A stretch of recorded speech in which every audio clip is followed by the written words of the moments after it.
I want to move a little bit in this direction, to sort of talk about our present moment, though, because there is a lot of analysis that needs to be done, and we're starting to enter in a time where we can actually start to look at a little bit, the data and who turned out and voted for Biden a little bit closer. Could you explain what the Stacey Abrams thesis is and why that thesis is generally wrong? The Stacey Abrams will save us thesis. There's a certain element. To be honest, I think even the most thoughtful liberals and Democratic Party folks at this point have abandoned it. But I think in the immediate aftermath, especially of the Senate race, there was some energy that wanted to basically be like, yeah, the Democrats won by basically turning out Black working class voters, and that's really the only group in the coalition that counts and that mattered, and that provided the difference on the margins. But if you look at, even in Georgia, where the evidence for that argument is strongest, because there were increases in Black turnout, as there were increases in statewide turnout in virtually every group. If you really drill into the sort of the precinct level data, for the presidential election, and you compare it to 4 years ago, 8 years ago, you see that overwhelming, there were some increases in Black turnout in some places. Other places, especially, poor and working class areas in Atlanta, you didn't really see much turnout increase, or you saw either flat or sometimes declines. But you saw massive, overwhelming, and, whether you look at it at the precinct level or whether you look at it, using, more advanced statistical methods, it's wealthy, suburban, overwhelmingly white, a little bit Asian areas that swung hard from Republican to Biden. And this is, the idea that Stacey Abrams did make a difference, because Stacey Abrams converted a lot of those voters. They like Stacey Abrams. So it's not, I don't want to make it seem like Stacey Abrams can only speak to sort of Black voters, so I don't want to say that Stacey Abrams didn't do her job. Her job was to turn Georgia blue, and she did it. So she should get credit. But there is in the national media, there is a kind of, there's an interesting kind of, I don't know, I forget whether it's a metonymy or a synecdoche or whatever, where you look at Stacey, you put Stacey Abrams as the face of the party, and you're like, okay, this is all about Black voters then. Right. And Black voters obviously are at the core of the Democratic coalition in terms of, their numbers, the rate at which they vote Democrat, but they're not the reason why Georgia flipped. The huge difference was these suburbanites who have become the kind of, the key to the balance of power in a lot of places, by turning from red to blue.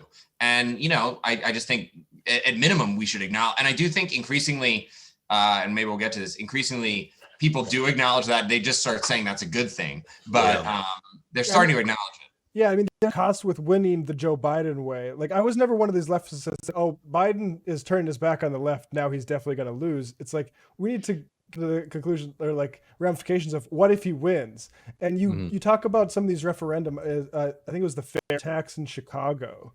Clue us in on that. Yeah, because this is the second part of the argument. So it's like, first of all, we need to acknowledge that it's like the working class is more divided than ever. To some extent, you can look at one race in Georgia and say, okay, Black voters did come out a little bit more. Still, it was overwhelmingly driven by suburbanites. And then if you look nationally, unquestionably, working class voters trended Republican, white, Latino, to some extent, even Black voters, which is remarkable.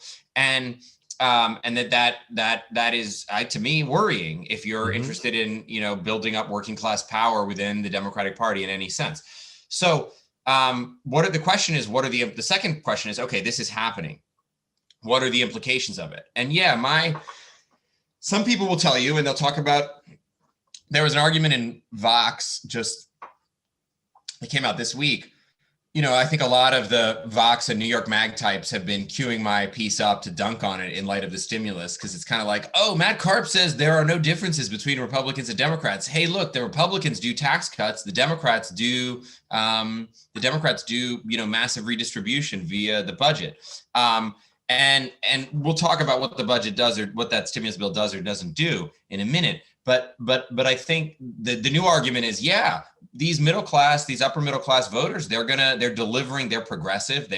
Polls show that they support progressive causes, including in economics. So let's ride or die with Biden and we'll get everything we could get, rather than trying to like go to that Donald Trump diner one more damn time and try to get that MAGA hat guy to sort of, just murmuring single payer healthcare to him. It's not going to work. He's on the right now.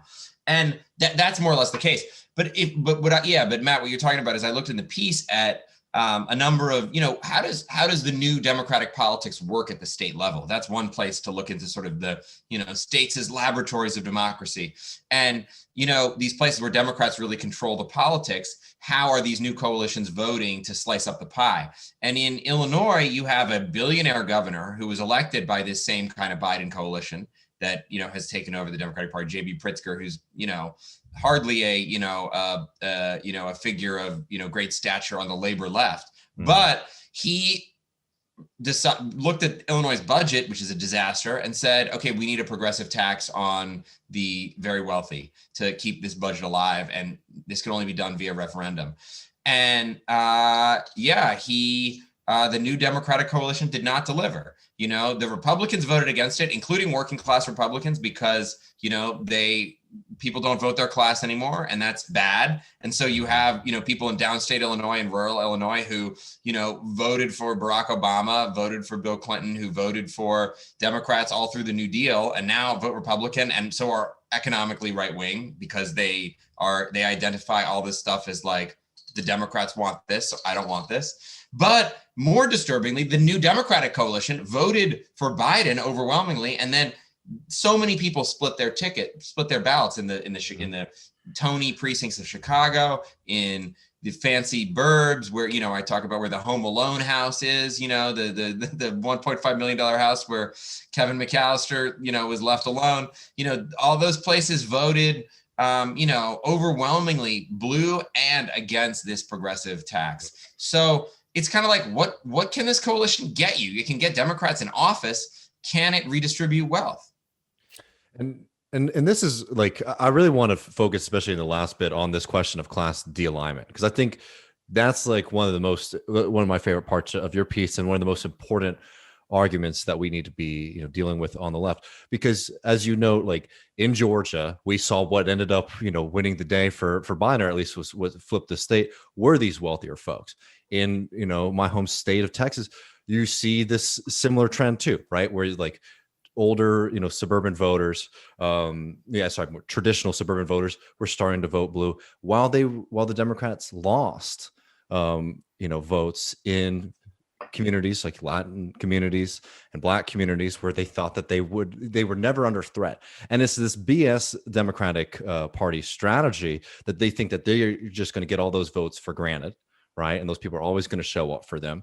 And then that that you make this great point in your piece, that this is what a victory looks like with this coalition, right? Is that Biden becoming president, but not really having a majority to be able to implement his policies.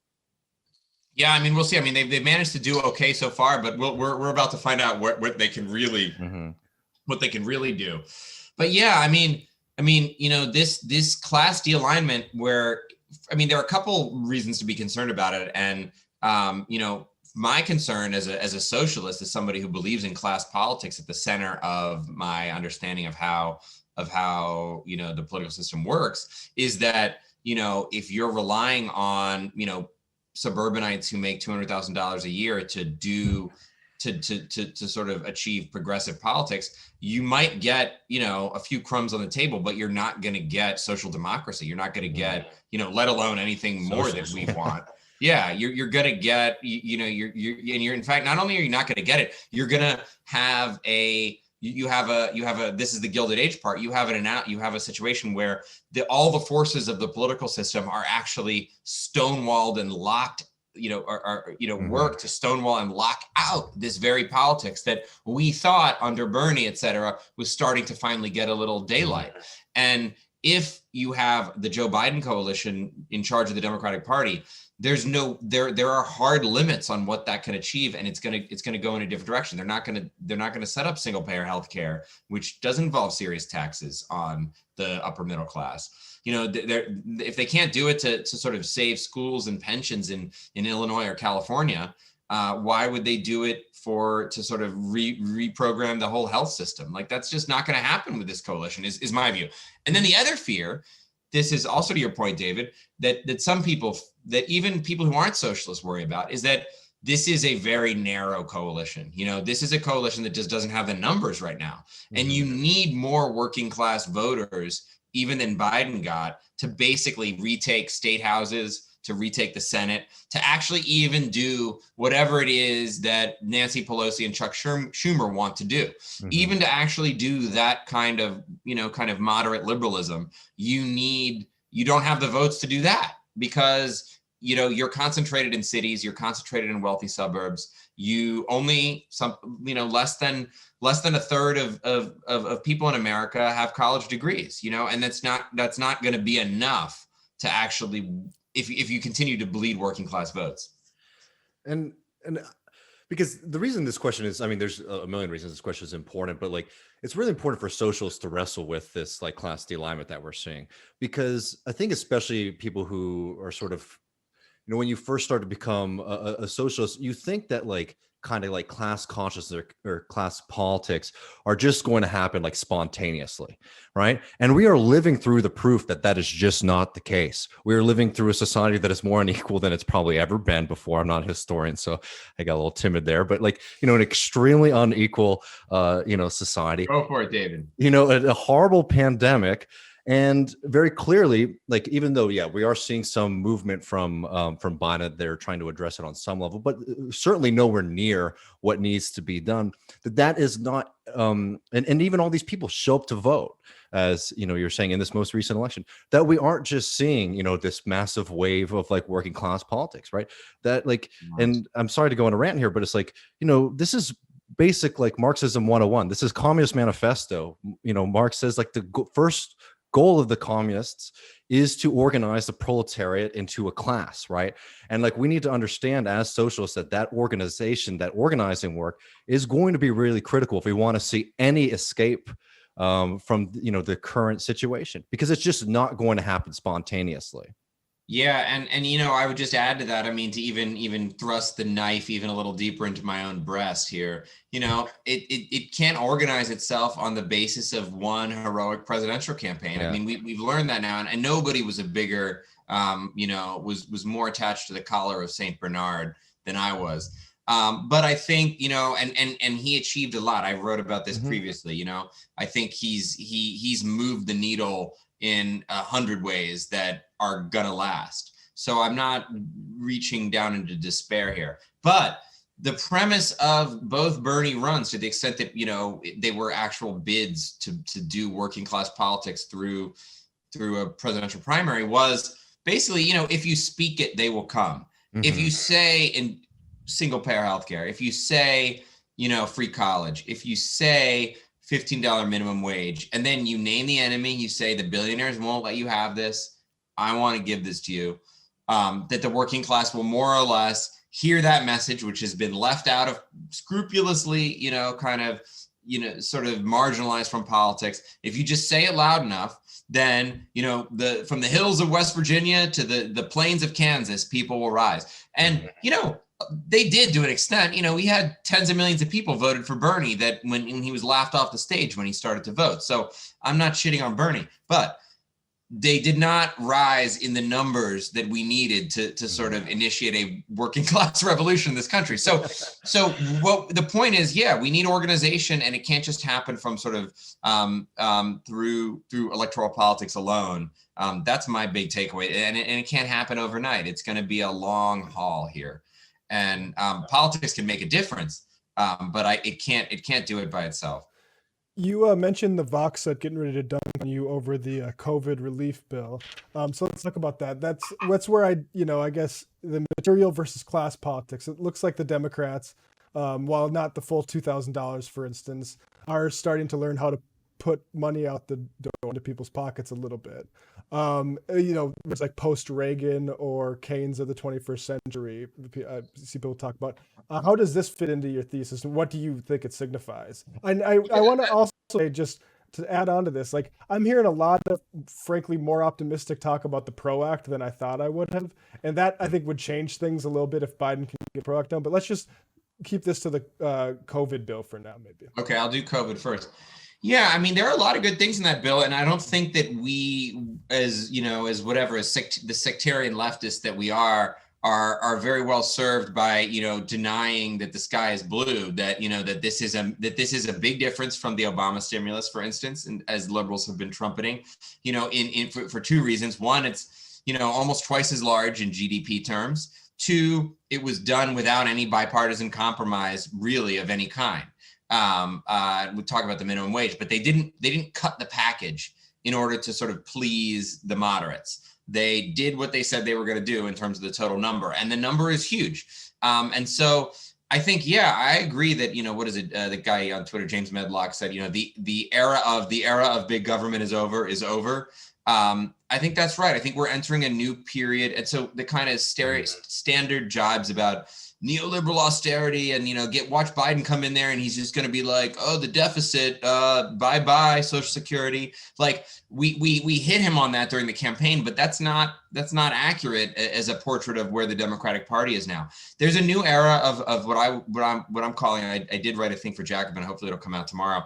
Budgetary liberalism, I think, is what I was saying. It's a throwback to a certain kind of Keynesian view of macroeconomics that, for one, that the entire economy, including lots of businesses who supported this act, like, Google, Goldman Sachs, Zillow, they were all in favor of this act. That this really will juice the economy in a way that, austerity won't. Some of it is the macroeconomics. Some of it is genuinely kind of, to some extent, redistributive in intent. Like I would compare it to a weaker version of the Great Society in the 60s, where it's like, okay, we can't help the poor. There are real anti-poverty programs in this stimulus. So that's all real. But there are two things that we need to remember as context. First of all, this is not just about like the Democratic Party is now a social democratic party or something.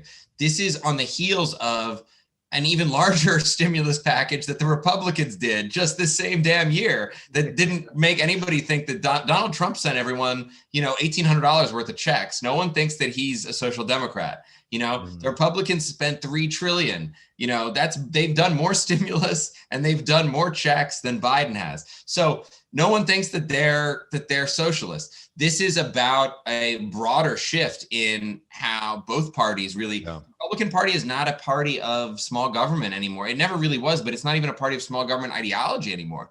There's no Tea Party happening under Trump. They're complaining about Dr. Seuss. They're not on the warpath. They're already starting to take credit for this stimulus. They voted against it, but they don't hate it. There's no grassroots opposition. Polls show Republicans like this stimulus. So look, that's a good thing. It's a good thing that we're not in a tight-fisted, punishing austerity mode, that neither party is in that mode. And in some weird, ironic way, maybe we have class de-alignment to thank for that, because the Republicans have all these working class voters who are like, yeah, I want my check. And in that sense, both parties agree, let the faucet flow. So that being said, there might be some sort of minimal gains on that. But look, like Matt, as you said, is there anything in this bill that changes the balance of class forces? Is there anything that actually empowers working people as opposed to just giving them a little relief? No.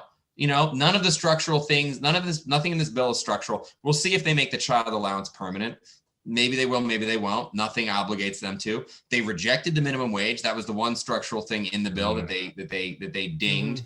Not just Joe Manchin, but both senators from the Republic of Biden dinged it. Clearly there was no pressure on the Democrats to fight for that wage amendment. They're not. I don't expect them to pick up that lance again in this session. So there, and this is where I still think, my class de-alignment thesis is still undefeated, because I'm prepared to acknowledge that they're going to do that. They can grow the budget on deficit finance right now, that we're in a Keynesian moment as opposed to a tight-fisted monetarian moment. That's fine. That doesn't really entail a deep politics of redistribution, structural change, or class political empowerment. If to get to the second part of the question, if they do the PRO Act, then I'll eat some crow. If they do the PRO Act, that would make a difference. And that would say, okay, that actually would get the ball running for the kind of organization that we need. So it doesn't mean that they're social democrats, but it would really surprise me if they get the PRO Act in. Right. Well, Matt Karp, check out the piece we talked about in this edition that glorifies Joe Biden and Jacobin, and his budgetary Democrats piece come out in the next edition. Matt, thank you so much for joining us. Hey, thanks, guys. I appreciate it. Sorry for the run-ons here. Oh no, really, it's a good time, man. See you, Matt. All right, peace. I'll go back looking for some minerals. Oh, that was good. Yeah, we can just keep it rolling if we want. Yeah, we're on. We are still on, yeah. Oh yeah.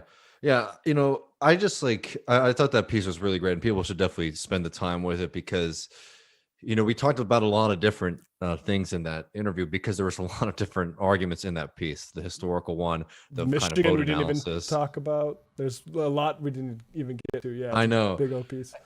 But I think it's really important, and I'm just going to repeat it again. That socialists, like, you have to understand that, you know, like, Marxists and socialists believe that the working class has the potential to change the society for the better, but it's not a given.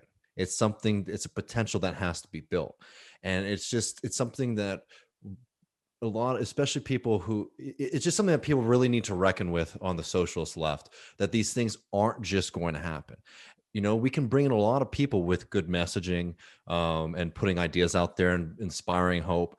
But until we start to build those vehicles that do that real political education work, we're going to be in a difficult place, because the hope of, hell, like, just even think about like a union, right? Like, the reason a union has power is because you have all of these different people from, you know, different communities, potentially wherever, who go into work, and then they recognize through the process of organizing that they have a lot more in common with the person sitting next to them than they do with the person at the office at the front of the shop, right?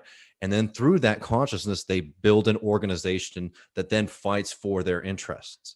It's the same exact question in politics, right? And it's not something that is just going to happen spontaneously. It's something that is a conscious movement that we all need to be building with other members of the working class to be able to implement our kind of politics, right?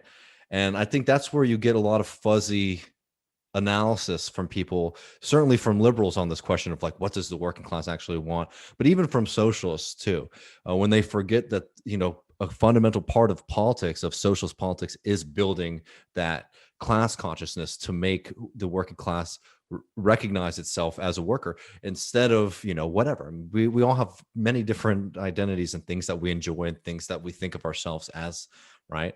And what we have to do is to build that consciousness that, you know, the working class, that you're a member of the working class, and that you need to stand with, you know, other members of the working class to change the society.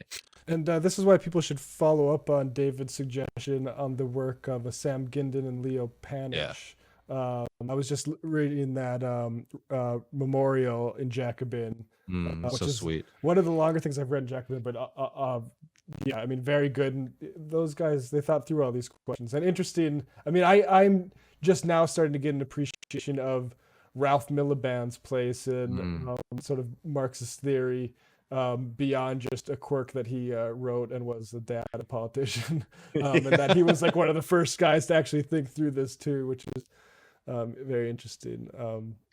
Yeah. And just like, as like one quick notice, like, exactly, like, going into the work of like Panish and getting in Miliband and Polancis and Marx and Lenin, like, spending time, you know, wrestling with these questions is important, not just as like an academic exercise, but because we have very serious questions to deal with in the present moment, because we are seeing a trend go one way. And whatever the hell the Democrats are trying to build right now, if it's viable is, you know, one question. But if it is successful, it would be extremely damaging, as Matt was saying earlier. If they can do this kind of suburban realignment and completely ditch the working class as like they didn't listen to the working class as like, they definitely weren't the bosses of the Democratic Party, but they at least had to like, try to throw them some red meat, if even just symbolic from time to time. If they can do the suburban stuff, they will, because they're much happier to represent people who make $150,000 a year who aren't trying to ask for real structural change to the society rather than just, kind of management and tweaking. Yeah, I mean, the thing we could have stressed more with Matt, but we want to kind of move forward is like this isn't a natural voting pattern. This is very much cultivated Democratic Party strategy going back to like the 80s. This is who they wanted to win with. And yeah, that's, I think, the most crucial, because they'll want a natural, which is the reactionary function that democracy can serve to elites, which is like if they can get a result that points to something they want, then this is what the people want. Really depressing stuff, because I forget what those terminology is, but I remember reading something in the 80s that was like, we're basically going to go over, this is the PMC stuff, but like the Democrats, very like unions are going away, we need to go for professionals. And that's the other thing is like, that's a recipe for electoral losses, sure. That's not the main. They can also win that way though, and freeze you out of politics. So it's I don't know. It's well, that's the thing is like, we have this great like historical advantage as socialists because we do have this like, class ready, in waiting, right? If you build it, we have the majorities, but we have to build that consciousness. But to build that, like, we have to deliver, and we have to do the kind of organizing for like people in the Democratic Party, like the leadership. They don't have to deliver anything other than wins, right? And fundraising, which means that their calculus can be very different from ours, because they don't have the responsibility on the other side to do a lot, right? We want nothing short of fundamentally changing, the state of work and people's like social relations with one another. So we have a tall task to meet, and also like a responsibility that comes with that, to organize politically in a very different way. I don't know. It's just like, so like they can play the suburban game, the Democratic Party can. And I think that there's some serious limits to that strategy. But again, we saw, it eke out something. And I wouldn't be surprised if they're able to, continue this trend of winning over, the $150,000 a year set in this country. Especially with one of the most important things, and we didn't even get to really get to this with Matt, one of the most critical things in this country is that we're not necessarily even seeing so much of a shift of like the working class to voting like Republican. What we're seeing more than anything is just the working class is not participating in politics at all, which is an extremely damaging and dangerous situation. So big questions, and it's just like we got to think constructively about them and understand that class formation is a process, and it's a conscious one, and it's not something that it's just, I'm sorry, y'all. I mean, we like, I'm not like, sometimes people misunderstand when I say these like criticisms of like Syriza or like Bernie, or hell, even what happened in labor. It's not being down. I supported these movements, but like we're now in 2021 and trying to understand, okay, what were the actual limitations to them? Doesn't mean that you don't try. Like you try with Bernie Sanders. Like when Bernie Sanders ran, we didn't have the class organization that we needed to make that happen, right? But that doesn't mean you don't go for it, right? It was like our best, it was our best shot. We're going to have to continue to make those decisions and do that in the future. But it also would be great if when Bernie Sanders announced that he was running for 2016, that we had 5-6 years of serious working class organization and mobilization to prepare us for that moment, instead of trying to build that up in the short term of campaign. These are why these questions are really important for us to start dealing with. Absolutely. And I'll go on. Oh, no. I was just going to say, like, with regards to the COVID relief bill, like, I'm glad that more money is going out the door, but it is, and as far as the child poverty stuff, which, like Matt said, they should definitely extend forever. Biden can fully do that. My understanding is in a future reconciliation bill. But there is an element of, particularly when you pull back from the minimum wage increase, where it is like landlords for UBI. Of course. I mean, how could they not do this bill? Like, that's the thing. It's like, as Matt was saying, and Matt's saying, like, they have to do this. Like, they're really like, it's like economic suicide to let people languish like they are. If you want the system to function, you have to. I mean, look, like Milton Friedman, had the concept of helicopter money, right? This is like an arch capitalist who said, every once, and for people who aren't familiar, like he had this idea that like every once in a while you just need to like throw money out into public. I mean, he's tongue in cheek, obviously, but like the idea was like there has to be redistribution at some point to keep this system, functioning. And that's somebody who believes, deeply in the efficiency and righteousness of capitalism, saying that, right? So of course the people who maintain the system know that they have to do stimulus from time to time. Yeah, it's like with healthcare now, the provisions to just cover co-payments is the ultimate example of material politics over class politics, because it's going to cost way more fucking money to just subsidize these COBRA plans with the private insurance than it would to just give everybody Medicare for all. Yeah. But they want to maintain that rentier structure and the fucking, privatized whatever so people can profit off it. So we're going to go with, and I mean, fundamentally that also brings up what we talk about ad nauseum with, what's it called? The infinite money spending. MMT stuff, right? It's like, yeah, it's like MMT. Okay, we have infinite amount of money to just subsidize COBRA. Right, like that's fundamentally the problem here. So I think, I would love the COBRA Act. I'd love Matt to feel that hot water. The PRO Act, if they pass the PRIC field, but I ultimately think the dynamic that he's zeroed in on is fundamentally the one that everyone should have their eye on. And it's just like, look, the PRO Act, again, like that's something that if that passes, that's massive. And I think it's important, for example, that organizations like the DSA and other left-wing organizations and unions are pushing as much as possible, because you have to fight for it. And we want it to happen. I have serious doubts. It'd be a union victory, if not it'd be a huge victory. But like, what we saw even with that stimulus was the Democrats were negotiating against themselves. Right. And that's the reality that we're getting from the Biden and Harris administration, is that they'll do what is necessary on like the bare minimum scale of like passing basic stimulus that any functioning society should be able to pass, frankly. Right. Well, especially the one with as much wealth as America. No, yeah. So we're seeing what we're going to get from this coalition, and we have to start really doing the work of figuring out how we're going to beat it.